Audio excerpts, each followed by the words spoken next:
Especialista no assunto, doutora Patrícia Evangelista, tudo bem?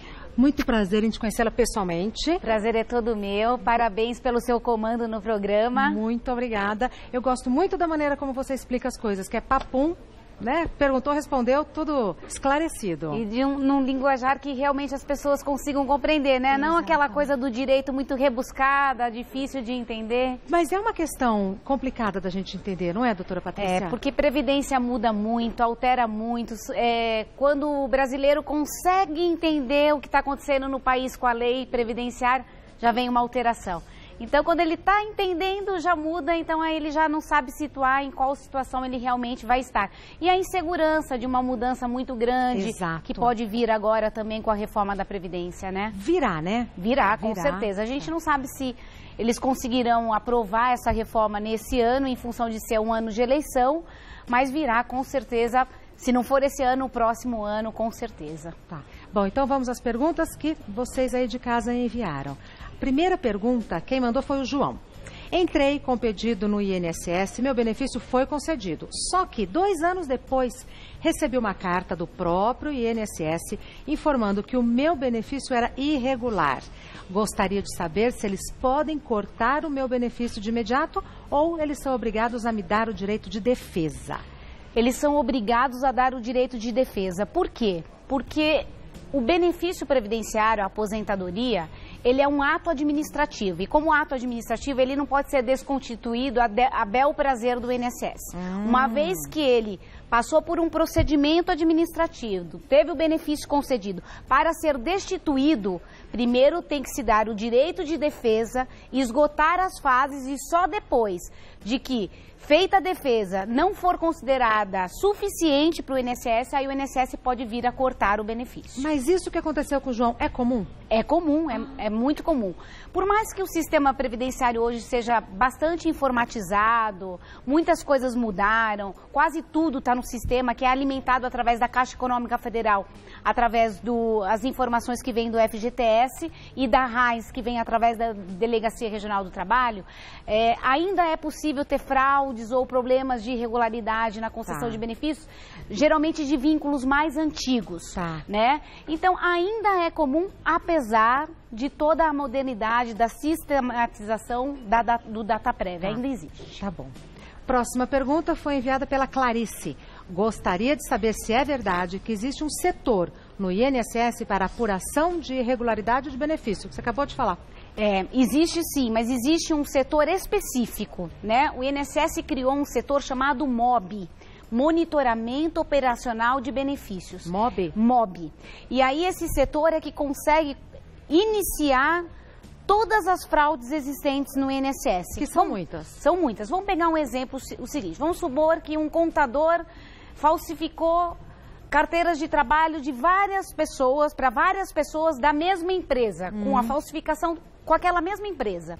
Se eles descobrem eles conseguem puxar várias pessoas que tenham benefício concedido, considerando aquele vínculo, considerando aquela fraude. Então, o MOB... Puxa todas, né? Puxa tudo. Tá. Então, ele funciona como algo que faz as pesquisas para isso, que consegue descobrir essas irregularidades, e ele tem meio que um poder de polícia, porque ele também investiga casos em que várias pessoas tiveram o benefício concedido da mesma forma. Tá. Então é verdade, né? É verdade mesmo. Existe mesmo esse setor específico. E também uma coisa importante de informar que, assim, além do MOB, existe também a possibilidade de as pessoas falarem de supostas fraudes através do 135. Denunciar? Denunciar, através de denúncias. 135. 135. Ligação gratuita, eu imagino. Gratuita, aí a pessoa vai ligar e aí ela pode denunciar supostas irregularidades que ela sabe de concessão de benefício. Perfeito. Próxima pergunta foi enviada pelo Cláudio. Estou aposentado há mais de 5 anos. Recebi uma carta do INSS informando que por um erro administrativo o meu benefício foi concedido com valor a mais e será diminuído. Além disso, alegaram que vou ter que ressarcir para os cofres da Previdência o valor que recebi a mais. Queria saber se essa informação procede, se sim, qual o percentual e como funciona esse procedimento de devolução. Nossa! Você vê que interessante, olha só, um erro administrativo. Então, pera lá, foi concedido com valor maior, vai ser diminuído e ele ainda vai ter que pagar essa diferença. Aí eu já entendo que ele não teria que pagar, porque assim, se foi um erro administrativo, ou seja, alguém dentro do INSS cometeu uma falha. Calculou mal. Pode ter acontecido. Ele começou a receber o benefício. Anos depois, eles verificaram que esse benefício foi pago a maior e que, na verdade, ele tem direito a um benefício diminuído. É a maior que fala mesmo? É a maior eu mesmo. não sabia. Um benefício de valor a maior. A maior, exatamente. Aí, o que acontece? Recebeu a mais, ele vai ter, o INSS vai entender que ele tem que devolver. E o INSS pode descontar nas parcelas futuras até 30%. Até 30%. E ele não pode... Então, assim, vamos supor que ele recebeu durante 2 anos 50 mil reais a mais. Tá. Então, 50 mil vai ser dirimido, ou seja, diluído em todo o período que ele vai gozar da aposentadoria dele, tendo um desconto de até 30% do valor do benefício dele. Entendi. Até ele alcançar e devolver os 50 mil. Só que, na minha opinião, em casos como esse, quando o erro administrativo é por parte do INSS e não por parte da pessoa que se beneficiou, eu entendo que, como é caráter alimentar, é irrepetível. Ou seja, ele não pode ser jogado essa responsabilidade para ele. Ele recebeu de boa fé. E por ter recebido de boa fé, eu entendo que ele não tem que fazer a devolução. Tudo bem corrigir, mas não devolver. Exatamente. Ele pode até alterar o valor daqui para frente. Claro. Provou que realmente estava errado. Tudo bem. Mas aquilo que eu recebi a maior, eu recebi de boa fé. Então, o que o Cláudio tem que fazer? Aí ele teria que entrar com um procedimento judicial pleiteando que não seja feito a consignação no benefício futuro dele. Isso é causa ganho ou não? Olha, é uma discussão grande hoje judicialmente, mas existem julgados favoráveis e julgados não favoráveis, mas vale a pena entrar com a ação e brigar por essa consideração, porque querendo ou não vai ser um desconto razoável no valor do benefício. Tá. Próxima pergunta é enviada pela Márcia. Gostaria de saber se é verdade que quando o INSS descobre uma irregularidade no benefício, além de todo o trâmite administrativo perante o INSS, é possível que a pessoa responda a um processo crime no âmbito federal? É possível. Por isso que eu digo sempre que o crime previdenciário não compensa. Quer dizer, nenhum crime compensa, o previdenciário menos ainda. No sentido de que quando você comete um crime no benefício, você está cometendo geralmente o crime que a gente chama de estelionato, tá? Só que estelionato contra uma instituição pública tem a pena aumentada em até 1/3. Opa. Então significa dizer que assim, pode vir a ser uma pena alta, né? E esse processo é federal, ele corre na Justiça Federal.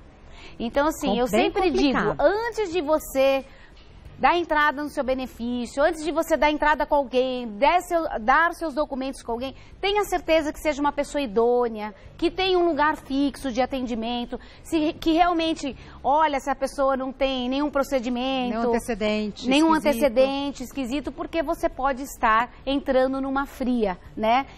Muitas pessoas às vezes me procuram e falam, doutor, e agora o que eu faço? Bom, agora você está numa situação bem delicada, vai ter que se defender. Tentar alegar que você contratou uma pessoa achando que era idônea, não sabia que a pessoa fraudava a Previdência, que simplesmente você contratou o serviço dessa pessoa, você não sabia que essa pessoa que fez... Exatamente, que essa pessoa ia fazer isso, porque aí fica uma situação realmente mais difícil. Porque a gente não entende. Quando contrata alguém, você coloca tudo nas mãos dessa pessoa. É claro, né, você acredita, né? Você acredita, você dá poderes para essa pessoa, né? Tá. Bom, próxima pergunta foi enviada pela Natália.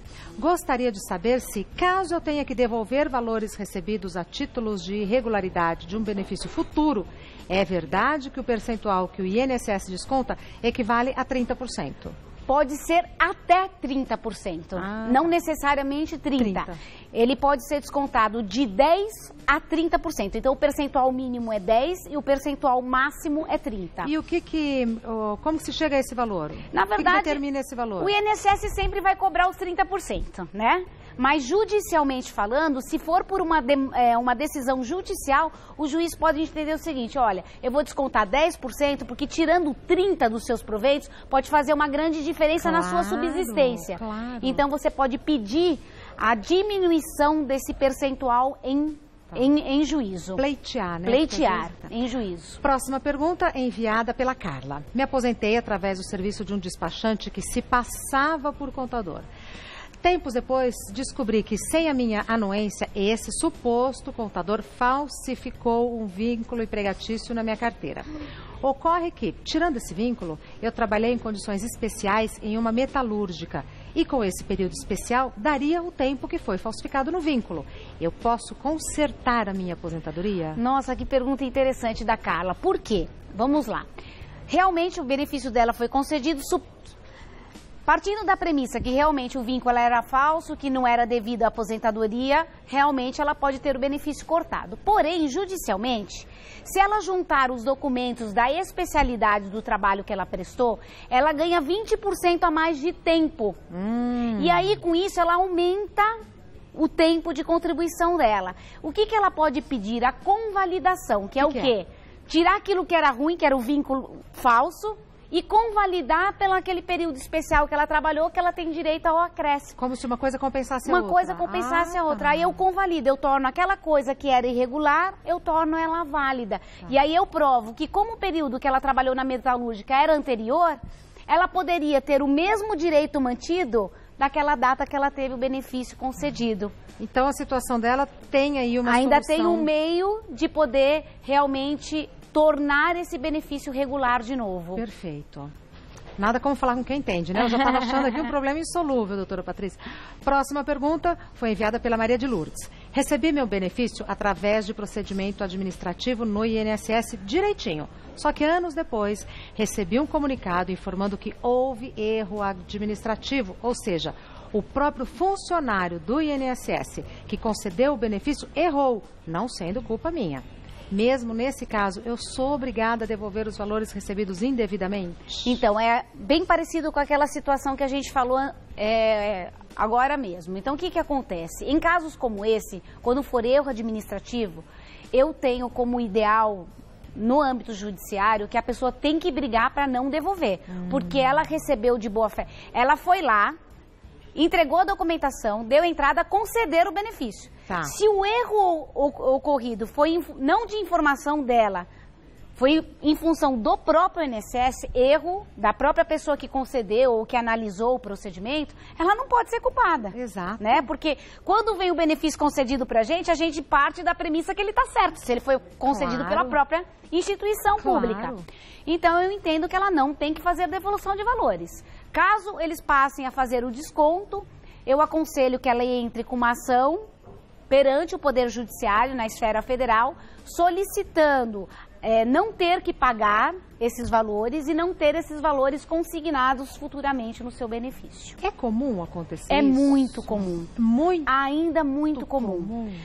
Mesmo com aí toda a informatização, ainda muito comum. Mas aí o previdenciário fica vendido, né, doutora? Porque você confia na instituição, a instituição erra.